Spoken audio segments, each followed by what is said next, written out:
नमस्कार। केंद्रीय मंत्रिमंडल में मेरे सहयोगी श्री नितिन गडकरी जी, गुजरात के मुख्यमंत्री श्री विजय जी, ऑटो इंडस्ट्री से जुड़े सभी स्टेक होल्डर्स, सभी ओईएम एसोसिएशन, मेटल और स्क्रैपिंग इंडस्ट्री के सभी मेंबर्स, देवियों और सज्जनों, 75वें स्वतंत्रता दिवस से पहले आज का ये कार्यक्रम आत्मनिर्भर भारत के बड़े लक्ष्यों को सिद्ध करने की दिशा में एक और अहम कदम है। आज देश national automobile scrappage policy launch कर रहा है। ये पॉलिसी नए भारत की मोबिलिटी को, ऑटो सेक्टर को नई पहचान देने वाली है। देश में व्हीकल पॉपुलेशन के मॉडर्नाइजेशन को, अनफिट व्हीकल्स को एक साइंटिफिक मैनर में सड़कों से हटाने में ये पॉलिसी बहुत बड़ी भूमिका निभाएगी। देश के करीब करीब हर नागरिक, हर इंडस्ट्री, हर क्षेत्र पर इससे सकारात्मक परिवर्तन आएगा। साथियों, आप सभी जानते हैं कि देश की अर्थव्यवस्था के लिए मोबिलिटी कितना बड़ा फैक्टर है। मोबिलिटी में आई आधुनिकता ट्रैवल और ट्रांसपोर्टेशन का बोझ तो कम करती ही है, आर्थिक विकास के लिए भी मददगार साबित होती है। 21वीं सदी का भारत क्लीन, कंजेशन फ्री और कन्वीनियंट मोबिलिटी का लक्ष्य लेकर चले, ये आज समय की मांग है। और इसलिए सरकार द्वारा आज का ये कदम उठाया गया है।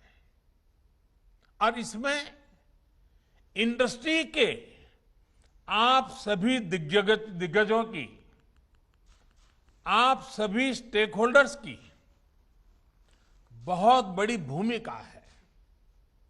साथियों, नई scrapping policy waste to wealth, कचरे से कंचन के अभियान की, सर्कुलर इकोनॉमी की एक अहम कड़ी है। ये पॉलिसी देश के शहरों से प्रदूषण कम करने और पर्यावरण की सुरक्षा के साथ तेज विकास की हमारी कमिटमेंट को भी दर्शाती है। रीयूज, रिसाइकल और रिकवरी के सिद्धांत पर चलते हुए ये पॉलिसी ऑटो सेक्टर में, मेटल सेक्टर में देश की आत्मनिर्भरता को भी नई ऊर्जा देगी। इतना ही नहीं, ये पॉलिसी देश में 10,000 करोड़ रुपए से अधिक का नया निवेश लाएगी और हजारों रोजगार का निर्माण करेगी। साथियों, आज जो प्रोग्राम हमने लॉन्च किया है, उसकी टाइमिंग अपने आप में बहुत विशेष है। हम आजादी के 75वें वर्ष में प्रवेश करने वाले हैं। यहां से देश के लिए अगले 25 वर्ष बहुत महत्वपूर्ण है। इन आने वाले 25 साल में हमारे कामकाज के तरीका, हमारे रोजमर्रा के जीवन, हमारे व्यापार कारोबार में अनेक अनेक परिवर्तन होने वाले हैं। होंगे ही। जिस तरह टेक्नोलॉजी बदल रही है, हमारी लाइफस्टाइल हो या फिर हमारी इकोनॉमी, दोनों में बहुत बदलाव होगा। इस परिवर्तन के बीच हमारे पर्यावरण, हमारी जमीन, हमारे संसाधन, हमारे रॉ मटेरियल, इन सभी की रक्षा भी उतनी ही जरूरी है। टेक्नोलॉजी को ड्राइव करने वाले रेयर अर्थ मेटल्स, जो आज ही रेयर है, लेकिन जो मेटल आज उपलब्ध हैं, वो भी कब रेयर हो जाएंगे, ये कहना मुश्किल है। भविष्य में हम टेक्नोलॉजी और इनोवेशन पर तो काम कर सकते हैं, लेकिन जो धरती माता से हमें संपदा मिलती है, वो हमारे हाथ में नहीं है। इसलिए आज एक तरफ भारत डीप ओशन मिशन के माध्यम से नई संभावनाओं को तलाश रहा है, तो वहीं सर्कुलर इकोनॉमी को भी प्रोत्साहित कर रहा है। कोशिश ये है कि विकास को हम सस्टेनेबल बनाएं, एनवायरमेंट फ्रेंडली बनाएं। क्लाइमेट चेंज की चुनौतियां हम आए दिन अनुभव कर रहे हैं। इसलिए भारत को अपने हित में, अपने नागरिकों के हित में बड़े कदम उठाने जरूरी हैं। इसी सोच के साथ बीते सालों में एनर्जी सेक्टर में अभूतपूर्व काम हुआ है। सोलर और विंड पावर हो या फिर बायोफ्यूल, आज भारत दुनिया में अग्रणी देशों में शामिल हो रहा है। वेस्ट टू वेल्थ का एक बहुत बड़ा अभियान चलाया जा रहा है। इसको स्वच्छता से भी जोड़ा गया है और आत्मनिर्भरता से भी जोड़ा गया है। बल्कि आजकल तो हम सड़कों के निर्माण में वेस्ट का बड़ी मात्रा में उपयोग कर रहे हैं। सरकारी बिल्डिंग, गरीबों के लिए घर के निर्माण में भी रिसाइकलिंग को प्रोत्साहित किया जा रहा है। साथियों, ऐसे ही अनेक प्रयासों में आज ऑटोमोबाइल सेक्टर का नाम भी जुड़ गया है। इस पॉलिसी से सामान्य परिवारों को हर प्रकार से बहुत लाभ होगा। सबसे पहला लाभ तो ये होगा कि पुरानी गाड़ी को स्क्रैप करने पर एक सर्टिफिकेट मिलेगा। ये सर्टिफिकेट जिसके पास होगा, उसे नई गाड़ी की खरीद पर रजिस्ट्रेशन के लिए कोई पैसा नहीं देना होगा। इसके साथ ही उसे रोड टैक्स में भी कुछ छूट दी जाएगी। दूसरा लाभ यह होगा कि पुरानी गाड़ी की maintenance cost, repair cost, fuel efficiency, इसमें भी बचत होगी। तीसरा लाभ सीधा जीवन से जुड़ा है।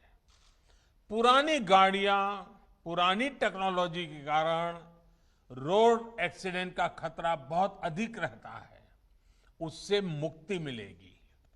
चौथा, इससे हमारे स्वास्थ्य पर प्रदूषण के कारण जो असर पड़ता है, उसमें भी कमी आएगी। और सबसे बड़ी बात यह है कि इस पॉलिसी के तहत गाड़ी सिर्फ उसकी एज देखकर ही स्क्रैप नहीं की जाएगी। गाड़ियों का वैज्ञानिक तरीके से ऑथोराइज ऑटोमेटेड टेस्टिंग सेंटर्स पर फिटनेस टेस्ट होगा। अगर गाड़ी अनफिट होगी तो वैज्ञानिक तरीके से स्क्रैप किया जाएगा। इसके लिए देश भर में जो रजिस्टर्ड व्हीकल स्क्रैपिंग फैसिलिटीज बनाई जाएगी वो टेक्नोलॉजी ड्रिवन हो, ट्रांसपेरेंट हो, ये भी सुनिश्चित किया जाएगा। साथियों, फॉर्मल स्क्रैपिंग पर क्या लाभ होता है, गुजरात ने तो उसे साक्षात अनुभव किया है और अभी नितिन जी ने भी इसका वर्णन किया। गुजरात के अलंग को शिप रिसाइकलिंग हब के रूप में जाना जाता है। अलंग दुनिया की शिप रिसाइकलिंग इंडस्ट्री में अपनी हिस्सेदारी तेजी से बढ़ा रहा है। शिप रिसाइकलिंग के इस इंफ्रास्ट्रक्चर ने यहां रोजगार के हजारों नए अवसर तैयार किए हैं। इस पूरे क्षेत्र में इंफ्रास्ट्रक्चर भी है और कुशल स्किल्ड मैनपावर भी है। ऐसे में जहाजों के बाद गाड़ियों की स्क्रैपिंग का भी ये बहुत बड़ा हब बन सकता है। साथियों, स्क्रैपिंग पॉलिसी से पूरे देशों के बाद गाड़ियों की स्क्रैपिंग का भी ये बहुत बड़ा हब बन सकता है। साथियों, स्क्रैपिंग पॉलिसी से पूरे देश में स्क्रैप से जुड़े सेक्टर को नई ऊर्जा मिलेगी, नई सुरक्षा मिलेगी। विशेष रूप से स्क्रैपिंग से जुड़े जो हमारे कामगार हैं, जो छोटे कारोबारी हैं, उनके जीवन में बहुत बड़ा बदलाव आएगा। इससे कामगारों को सुरक्षित माहौल मिलेगा, संगठित क्षेत्र के दूसरे कर्मचारियों जैसे लाभ भी उनको मिल पाएंगे। इतना ही नहीं, स्क्रैप का काम करने वाले छोटे कारोबारी ऑथोराइज स्क्रैपिंग सेंटर्स के लिए कलेक्शन एजेंट्स का काम भी कर सकते हैं। साथियों, इस प्रोग्राम से ऑटो और मेटल इंडस्ट्री को बहुत बड़ा बूस्ट मिलेगा। बीते साल ही हमें लगभग 23,000 करोड़ रुपए का 23,000 करोड़ रुपए का स्क्रैप स्टील इंपोर्ट करना पड़ा है, क्योंकि भारत में जो अभी तक स्क्रैपिंग होती है वो प्रोडक्टिव नहीं है। एनर्जी रिकवरी ना के बराबर है। हाई स्ट्रेंथ स्टील एलॉयज की पूरी वैल्यू नहीं निकल पाती और जो कीमती मेटल है उनकी रिकवरी भी नहीं हो पाती। अब जब एक साइंटिफिक टेक्नोलॉजी आधारित स्क्रैपिंग होगी तो हम रेयर अर्थ मेटल्स को भी रिकवर कर पाएंगे। साथियों, आत्मनिर्भर भारत को गति देने के लिए भारत में इंडस्ट्री को सस्टेनेबल और प्रोडक्टिव बनाने के लिए निरंतर कदम उठाए जा रहे हैं। हमारी ये पूरी कोशिश है कि ऑटो मैन्युफैक्चरिंग से जुड़ी वैल्यू चेन के लिए जितना संभव हो उतना कम हमें इंपोर्ट पर निर्भर रहना पड़े। लेकिन इसमें इंडस्ट्री को भी थोड़े एक्स्ट्रा एफर्ट्स की जरूरत है। आने वाले 25 साल के लिए आपके पास भी आत्मनिर्भर भारत का एक स्पष्ट रोड मैप होना चाहिए। देश अब क्लीन, कंजेशन फ्री और कन्वीनियंट मोबिलिटी की तरफ बढ़ रहा है। इसलिए पुरानी अप्रोच और पुरानी प्रैक्टिसेस को बदलना ही होगा। आज भारत सेफ्टी और क्वालिटी के हिसाब से ग्लोबल स्टैंडर्ड्स अपने नागरिकों को देने के लिए प्रतिबद्ध है। BS4 से BS6 की तरफ सीधे ट्रांजिशन के पीछे यही सोच है। साथियों, देश में ग्रीन और क्लीन मोबिलिटी के लिए सरकार रिसर्च से लेकर इंफ्रास्ट्रक्चर तक हर स्तर पर व्यापक काम कर रही है। इथेनॉल हो, हाइड्रोजन फ्यूल हो या फिर इलेक्ट्रिक मोबिलिटी, सरकार की इन प्राथमिकताओं के साथ इंडस्ट्री की सक्रिय भागीदारी बहुत जरूरी है। R&D से लेकर इंफ्रास्ट्रक्चर तक इंडस्ट्री को अपनी हिस्सेदारी बढ़ानी होगी। इसके लिए जो भी मदद आपको चाहिए वो सरकार देने के लिए तैयार है। यहां से हमें अपनी पार्टनरशिप को नए लेवल पर ले जाना है। मुझे विश्वास है कि ये नया प्रोग्राम देशवासियों में भी और ऑटो सेक्टर में भी एक नई ऊर्जा भरेगा, नई गति लाएगा और नए विश्वास का संचार भी करेगा। आज के इस महत्वपूर्ण अवसर को मैं नहीं मानता हूं कि उद्योग जगत के लोग जाने देंगे। मैं नहीं मानता हूं कि पुरानी गाड़ियों को ढोने वाले लोग इस अवसर को जाने देंगे। ये अपने आप में एक बहुत बड़ा परिवर्तन का विश्वास लेकर के आई हुई ये व्यवस्था है। आज गुजरात में इस कार्यक्रम को लॉन्च किया गया है, इस पॉलिसी को लॉन्च किया गया है। और गुजरात का तो वैसे भी और हमारे देश में भी सर्कुलर इकोनॉमी शब्द नया आया होगा, लेकिन हम लोग तो जानते हैं कि अगर कपड़े पुराने होते हैं तो हमारे घरों में दादी माँ उसमें से ओढ़ने के लिए रजाई बना देती हैं। फिर रजाई भी पूरी हो जाती है, पुरानी हो जाती है, तो उसको भी फाड़ तोड़ करके कचरा पोता के लिए उसका उपयोग करते हैं। यानी रिसाइकलिंग क्या कहते हैं, सर्कुलर इकोनॉमी क्या कहते हैं, वो भारत के जीवन में नई नहीं है। हमें बस वैज्ञानिक तरीके से इसको आगे बढ़ाना है और वैज्ञानिक तरीके से आगे बढ़ाएंगे तो मुझे विश्वास है कि कचरे में से कंचन बनाने के इस अभियान में हर कोई शरीक होगा और हम भी और नई नई चीजें आविष्कार करने की दिशा में सफल होंगे। मैं फिर एक बार आप सबको बहुत बहुत शुभकामनाएं देता हूं। बहुत बहुत धन्यवाद। नमस्कार, मैं हूं मानक गुप्ता।